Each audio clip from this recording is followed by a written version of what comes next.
This week on Brother Trucker Book Club, we take a look at an alien invasion mecha series called Land and Sea by Blaine Pardoe. Then we get a glimpse of George Washington's service during the French and Indian War prior to the founding of America. Tales from the Road is going to take us back into the wasteland of the North in Nevada, Mordor. And then for screen time, we're going to compare the 1993 flick Hocus Pocus to the 2015 Goosebumps movie. And finally, we'll round it out with a glimpse at what dropped lately on Upstream Reviews. So check your mirrors and let's roll.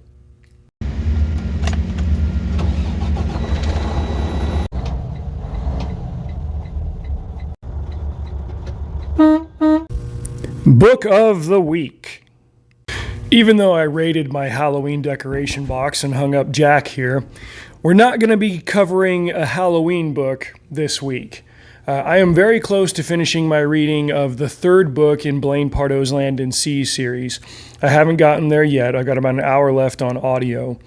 But I first found out about this one earlier this year when I was looking to get back into some mecha reading. I read some Battletech novels in high school.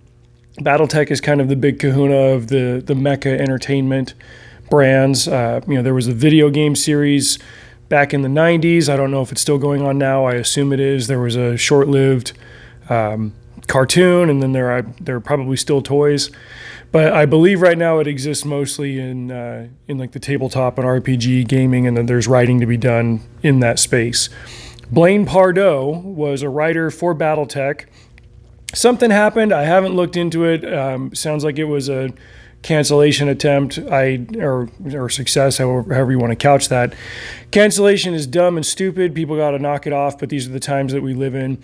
Fortunately, there are other outlets that can kind of swoop in and grab these very qualified and established talents that are canceled by lesser outfits and say, hey, if you want to keep doing what you're really good at doing, we'll give you a place to do it.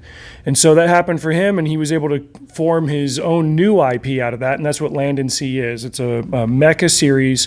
As far as I understand, the print copies of the books have illustrations of the mechs in them, but I've only listened to the audiobook, so I can't vouch for that one in particular. I know the cover art is boss. Let's drop those three first books in the series right here. The first one is Splashdown. The second book was Riptides, and the one that I'm on right now is Storm Surge. These form the core narrative of it. There are also two other books. Let me sweep these away. I'll put one up here. It's called Flotsam of War. That's an anthology. Haven't read that one yet. And then over here, there's a short story, not a short story, it might be a full story, but it's separate from the main narrative called Ratchet's Run, which is about militias and scavengers and stuff, like trying to break into Beverly Hills during the alien invasion. The aliens come up from the sea and they swarm the coasts, they seize the cities there. But people hear that there's like a vault of all the celebrity treasures and stuff in Beverly Hills, and it's worth it to try to punch through the alien lines and get to that. That's what that book is about. Haven't read Flotsam of War or Ratchet's Run. Let's get rid of those, put the main series back up. That's what I'm on right now.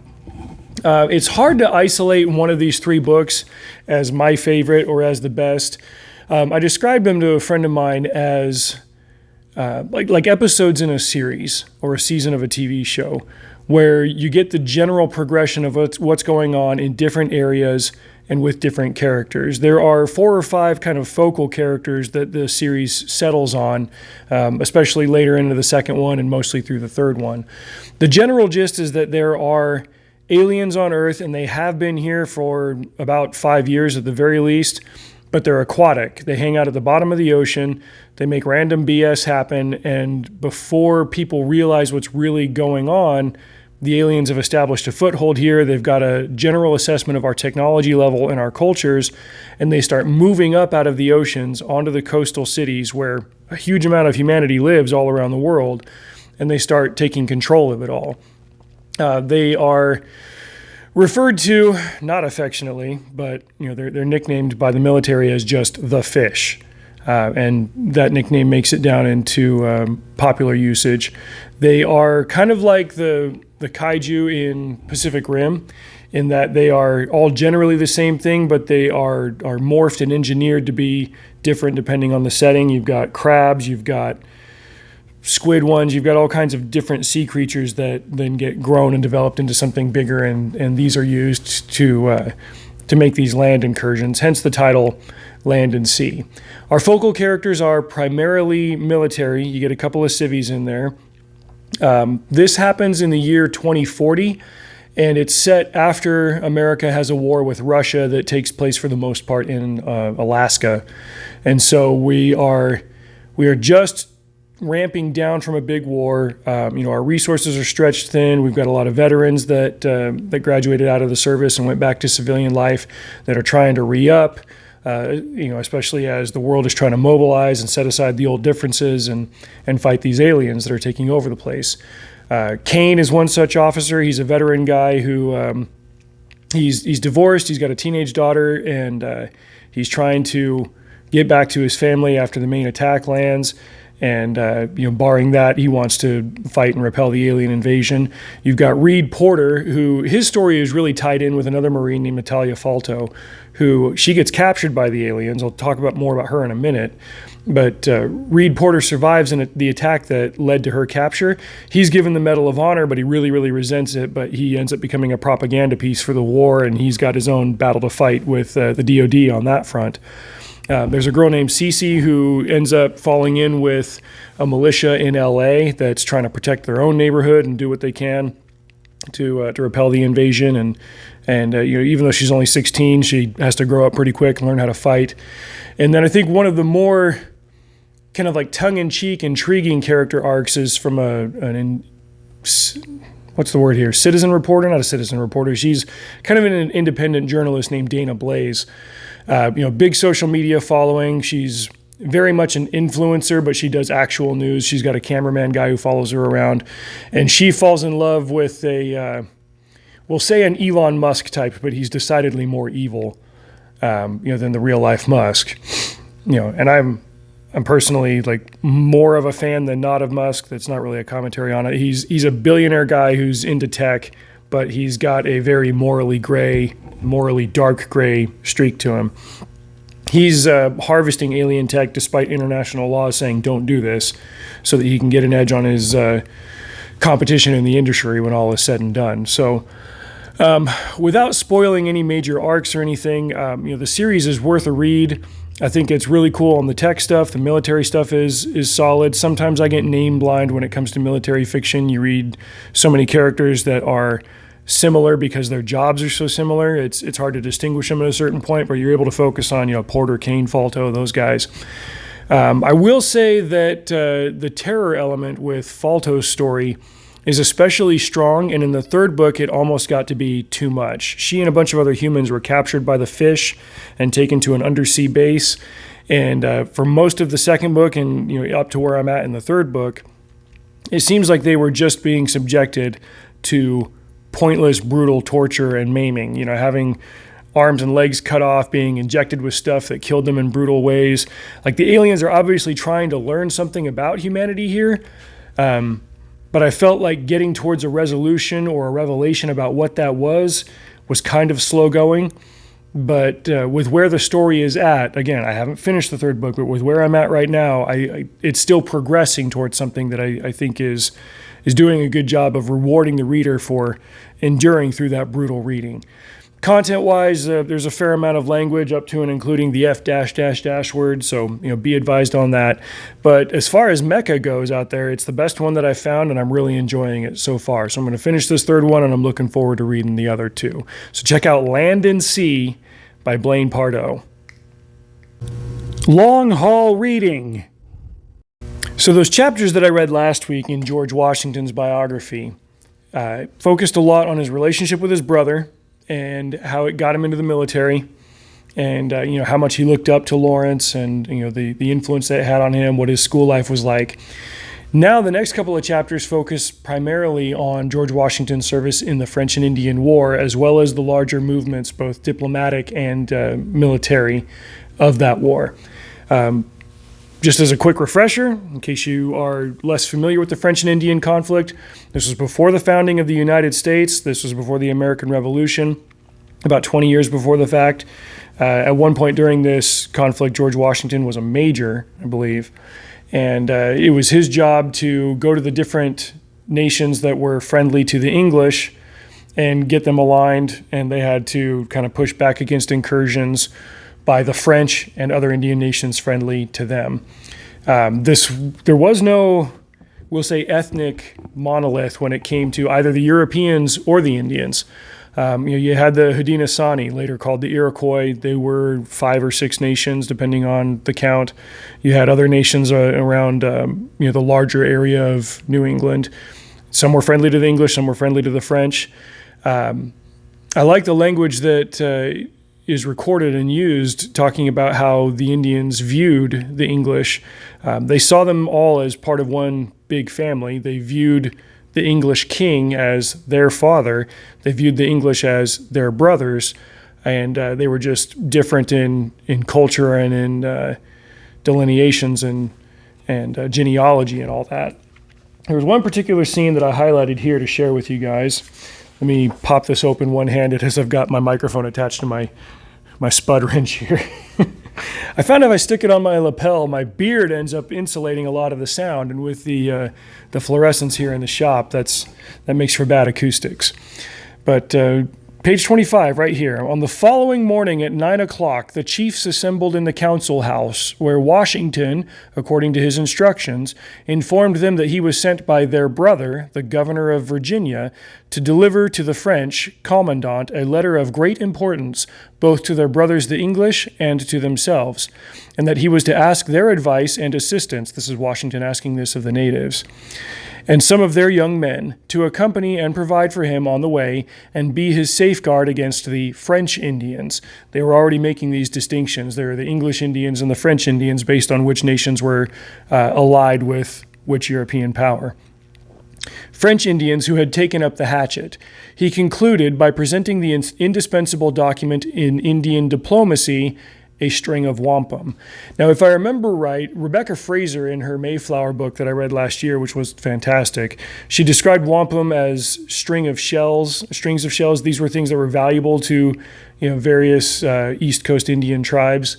And even for a while, European banks would accept wampum along with gold and other precious materials as a form of currency, right up until the point when they didn't, which really just whacked the economic weight that the Indians could bring to bear. So that's banking for you.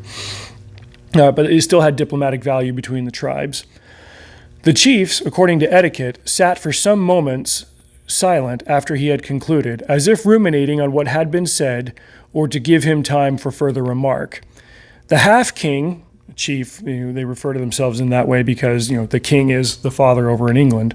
The half-king then rose and spoke in behalf of the tribes, assuring him that they considered the English and themselves brothers and one people, and that they intended to return the French the speech belts, or wampums, which the latter had sent them. This, in Indian diplomacy, is a renunciation of all friendly relations. An escort would be furnished to Washington, composed of Mingos, Chenowas, and Delawares, in token of the love and loyalty of those several tribes, but 3 days would be required to prepare for the journey. The more that I read about this particular epic in North American history, the more I just shake my head at a lot of the presentism that people have about it, like, oh, the whites attacked the Indians. Like, I'm going to say this until I'm in the grave. I just know it is never as simple as that. Those are modern demarcations that people draw, modern lines in the sand. For whatever purpose, you'd have to ask the ones drawing them. I'm more of the mindset that we're all one people, we're all children of God, a pluribus unum, etc., etc., but, hey, nobody wants to listen to me because of my race and my sex, which is somehow not racist or sexist. Bugger me. Anyway, it was an interesting time, and people were a lot more divided along their ethnic and their cultural lines, but still sought ways to be unified and to work together. There were native tribes working with the English, native tribes working with the French. In the centuries since, we've tried to make something unified out of all of it, but there are still people that are bent on dividing. And alas, here we are. But it's been a really good read so far, and I'm looking forward to the next couple of chapters. Tales from the Road. Back at the Brimstone Company, Duty soon called once again for us to go up north to the land of Mordor, as I've nicknamed it. And there was one particular week when we had to get up there twice in 5 days. Keep in mind, it's a one-way trip of 500 miles, more or less. And so that's a day of driving in a semi-truck on those highways up through rural Nevada. The first day I had to take a gigantic material silo. I'm not going to say what kind of material. I'm already on some government watch list just because of having to register with DHS and ATF for my hazmat cert. So I'm not going to be the guy who hops on YouTube and says, hey, if you mix X with Y, you can make Z happen. But we had a silo of material that we had to take up to Mordor because it was going to get loaded a lot more regularly. We were going to do work up there a lot more regularly. This silo was gigantic. No matter how we were going to break it down or carry it or load it or whatever on the lowboy trailer, I'm going to put a picture of that right here. It was huge. I was going to have a oversized load, pilot car, placard, all that stuff, procession moving up the 95 to get there. This is probably my only experience having a pilot car service go. We were in touch with the CB radios right up until about halfway through the trip when my radio broke, and then I just had to have my earpiece in. I had to call the lady and hope that I had cell signal to reach her. She was actually a pretty bad pilot driver, if I remember. She's supposed to only stay about a quarter to a half a mile ahead of you so that I can see the pole on her truck. If it hits something, that's too high, we got to figure out a different route. She kept driving so far that I couldn't see the skinny pole in the truck, and I tried to call her. I'd have no service. I was like, all right, well, guess we're doing it this way, and I'll just slow down when I hit overpasses. At one point, we had to drive through I'm not going to say which town, but it was a town, in Indian country. And she kept going like almost a mile ahead of me, and I had to kind of fly to catch up to her. And finally we stopped. She goes, why are you driving so fast? I'm like, yeah, that's a great question. Why are you driving so fast? I'm the one in the friggin' semi-truck. Despite the size of the silo, it was very light. It just also wasn't aerodynamic, so I had a lot of drag that I was dealing with. We only made it 400 miles on the first night, and had to stop in a town with hotels and stuff because you can't drive oversized like that after dark. And the next day, fortunately, I was able to get all the way, into Mordor, get the silo dropped off, and then come flying back, even though it was then 600 miles in the other direction. The thing is, up until 2018 or 2019, when electronic logs became mandated, truckers had this time machine type device. I'll take a picture of it and put it right up here for you. Doctor Who has his TARDIS. Emmett Brown had his DeLorean. Truckers have this thing that they can do to go back in time if they must. Fortunately, I didn't have to, because flying back empty like that down those high speed limit highways, where you only have to slow down for towns every 20, 30 miles, I made it back. But that was 2 very long grinding days. And then on the third day, I had to do it again. I had to go into work really early and throw a gigantic truck on the back of the trailer, because the bulk truck was no longer fit to make that drive. We did it that one time, dispatched Devin. We called him 6'7" Devin because he was huge. He's like, yeah, let's not run the risk of that thing breaking down way up there, because you can't leave it unattended if it's got material in it. So we threw that on the back of the Kozad and dragged it up the highway. And then on the fourth day, me and the blast crew spent a day, doing a shot up there. And on the fifth day, I had to drive back. I haven't done miles like that, or I hadn't done miles like that since my long haul days early in my career. But, those 500-mile days stack up pretty quick. And, when you go from being a local construction blast work guy to suddenly doing 2,000 miles in a week, it's more exhausting than it sounds. But you make friends with the guys that you work with, and I'm still in touch with Scott and Case to this day. They were the blasters that followed us up there. They were even talking about, since I was going to be empty on the way back, strapping their pickup truck down on the Kozad so that they could play their Nintendo Switch. So, well, as long as you keep the seats reclined the entire time, because it is illegal as hell for you guys to be in anything that I am towing. But I digress. So remember that night we got back to the base camp to spend the night in the little motel that they had set up for us, and we went to the one diner in town, and we were super punchy. I was reading like drill tweets or something and just laughing my head off. It was late at night, and the cafe was like, "Oh, our specialty today is a pizza. Yeah, we'll order the pizza. Okay, well, it'll take about 30 minutes for us to get the crust ready." And they sent us this crust, and it was like eating the cardboard box. It was so bad. But those are the things that make it all really memorable for you. That and the breakdowns. That equipment liked to break down a lot, and you had to put it back together with spit and prayers and duct tape and hope that, again, you can get cell signal out in the middle of nowhere to call the shop and ask them a question about this, that, or the other thing. I do remember at one point the top of the bulk truck, it's got these doors that are hydraulic powered that are supposed to open up so that you can fill them. Well, the hydro went out on the unit because this was an old truck, and we ended up having to figure out what size nut was holding the hydraulic fluid in on the rams and pop that off and squirt the hydraulic fluid into a bucket and then manually wrench the door open and open the silo and dump the material into the truck. It was just, it's stuff like that it kind of makes you laugh at some point. Like it's crap to have to deal with it on the moment. And like Louis L'Amour said, adventure is nothing but a romantic name for trouble. It's just a headache in the moment. It's not an adventure or even a good time until you get back to the tavern and you're telling the lads about your day. But that's what it was like going up to Mordor with subpar equipment and still finding a way to get the job done. Screen time! Believe it or not, there was a time not too long ago when Hollywood would just produce movies on a modest budget that were good, that people liked. They would do well in the theater. It would do well again when you released it on VHS. That's those big plastic bricks that you Gen Z kids can't recognize. And then within a couple of decades, they'd become classics. Such was the case in 1993 when I was a wee 9-year-old lad, and Hocus Pocus came out.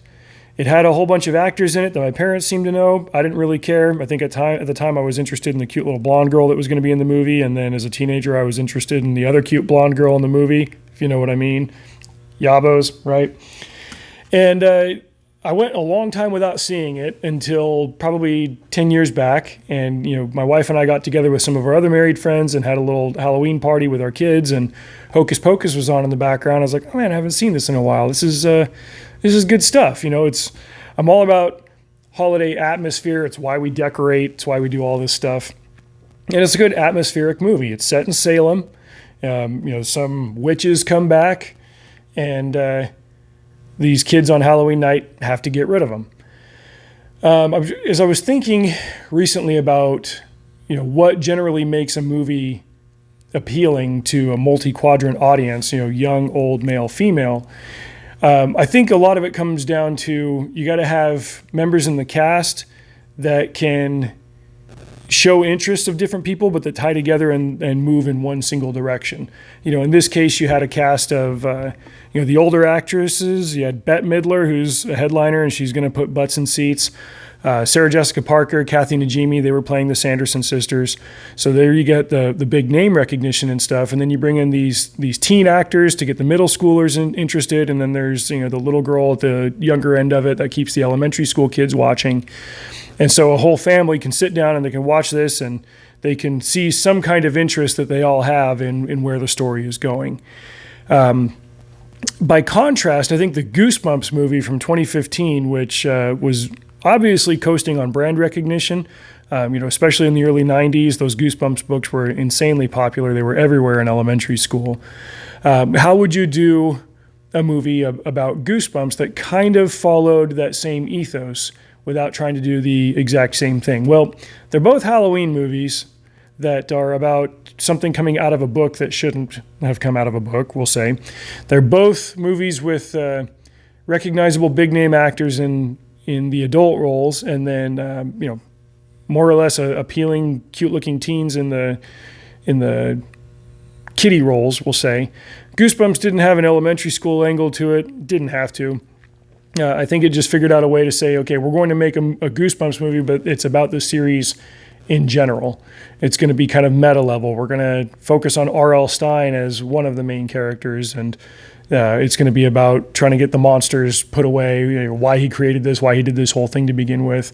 We're going to have some inside jokes. We're going to have some writer humor. He's going to be really sensitive about how highly people esteem Stephen King and so on and so forth. But we're going to get that, old, young, male, female. There's going to be a boy who's trying to get the girl. There's going to be a girl who's trying to get out from under the thumb of her father, and then we're going to have a plot twist halfway through. We're going to figure out another angle. There's going to be some heroism. There's going to be some big spectacle. And then it being a Goosebumps book, there's got to be a giant cliffhanger at the ending, one of which being that, I don't want to spoil it if you haven't seen it. It's a good atmospheric movie. I think that's how you make a family movie, appeal, and then be able to retain that appeal over the years. Like I said, when I was a wee elementary school kid, I was interested in what Danny was doing in Hocus Pocus, and then saw it again in my teens, and I was like, okay, yeah, go Max, get the girl. And then as an adult, I just remembered how much fun it was as a kid. And then you also kind of pick up on a lot of the adult jokes that are in that movie that they kind of fly them under the radar, so that the parents can have something to sink their teeth into as they're watching it with their kids.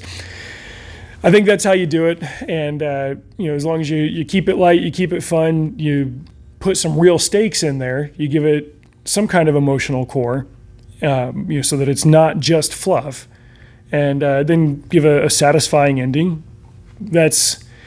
It's more of a set of rules than a formula, but that's how you cook up something like that. I just bought DVD copies of those movies, this year, so we can watch them with the kids. They've seen Hocus Pocus before, but I think they're going to get a big kick out of Goosebumps. But go check those out. Let me know what you think of them. Upstream update. It's been a busy week over at Upstream, as it tends to be. Two of the posts this week were actually the guys sharing my videos. They shared my Phoenix review by Lori Janeski and my Dungeon Crawler Carl video. The others were a book called Eyes in the Walls. The review was written by Chris Denote. He pitched it as a Stephen King book, but with an ending that Stephen King couldn't write. I'm assuming that means that it has an ending. There was briefly a sale, which I unfortunately missed out on Declan Finn's St. Tommy NYPD series. I read the first book in this series back in April, and I always kind of pitch it as Catholic Dresden, we'll say. Since Jim Butcher's Dresden Files is the big granddaddy of urban fantasy, if you have a character that's, maybe the character's not similar, but what the character is doing is similar to Dresden, that is to say, like solving paranormal cases, I pitch it as that. Like, for example, Kevin Hearn's Iron Druid series is about like a 2,000-year-old druid solving weird magical cases. I think it starts out in Arizona. I'm familiar with the series. I've read the first one. I didn't really continue beyond that. But I told people, it's like, well, it'd be like Celtic Dresden. Well, in this case, St. Tommy, he's with the NYPD, and he solves paranormal cases. And so he's like, okay, he's Catholic policeman Dresden. Declan has 12 books out in this series, and the series is done. And that's just bonkers, considering I think the first one wasn't published until just a few years ago. Like he banged these out, and the first one was really freaking good. The only reason I haven't bought the other ones is because I got that first one. I did the whole Kindle to Speechify thing.